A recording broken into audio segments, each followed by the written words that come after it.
Welcome back to Hardball. We're back with the 39th President of the United States, Jimmy Carter. His new book is called Palestine, Peace, Not Apartheid. And President Carter, why did you use the word apartheid in the book's title? Well, let's look at the entire title, if you don't mind. The first word is Palestine, which involves the land that belongs to the Palestinians, not the Israelis. I didn't refer to Israel because there's no semblance of anything relating to apartheid within the nation of Israel. And I also emphasized the word not, that is peace and not apartheid. That's what I hope to accomplish with this book, is some move toward that goal. But there's no doubt that within the occupied territories, Palestinian land, that there is a horrendous example of apartheid.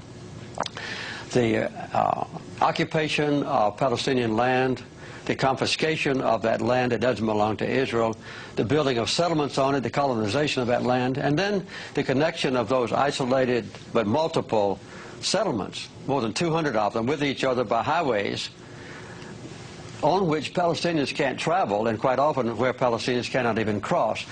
So the persecution of the Palestinians now under the occupied territories, under the occupation forces, is one of the worst examples of human rights deprivation that I know. And I think even worse, though, than a place like Rwanda? Yes, I think, yes. You mean now? Yes. You're saying the impression now of the Israelis, of the Palestinians by the Israelis, is worse than a situation in Africa like the oppression of Rwandans and the Civil War?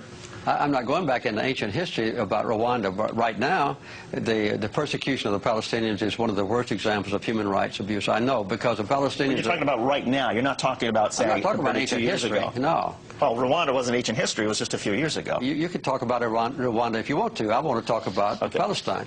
What is being done to the Palestinians now is horrendous in their own territory by the occupying powers, which is Israel. They've taken away all the basic human rights of the Palestinians, as was done in South Africa against the blacks. And I make it very plain in this book that the apartheid is not based on racism, as it was in South Africa, but it's based on the desire of a minority of Israelis to acquire land that belongs to the Palestinians and to retain that land, and then to exclude the Palestinians from their own property and subjugate them so that they can't arouse and demonstrate their disapproval of being robbed of their own property. That's what's happening in the West Bank. And the people in this country, in America, never know about this. They never discuss this. There's no debate about it. There's no criticism of Israel in this country. And in Israel, there is an intense debate about the issues in this book.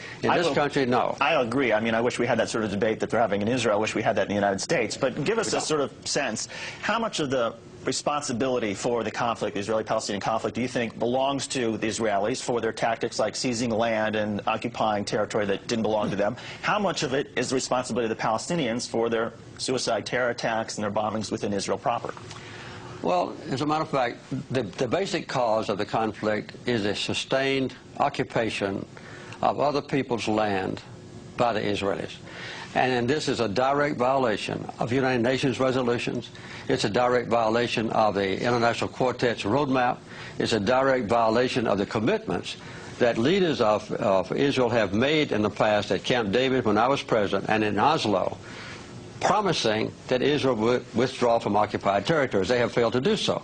In response to that, and I'm not excusing them, there have been acts of violence. As a matter of fact, though, Hamas, the #1 accused persons of violence, have not committed an act of suicide bombing that caused an Israeli life now since August of 2004. And I hope that they won't do that anymore. Other participants of the Palestinian society, smaller ones, have committed some atrocities. But the loss of life in the entire occupied territories has been horrendous and has been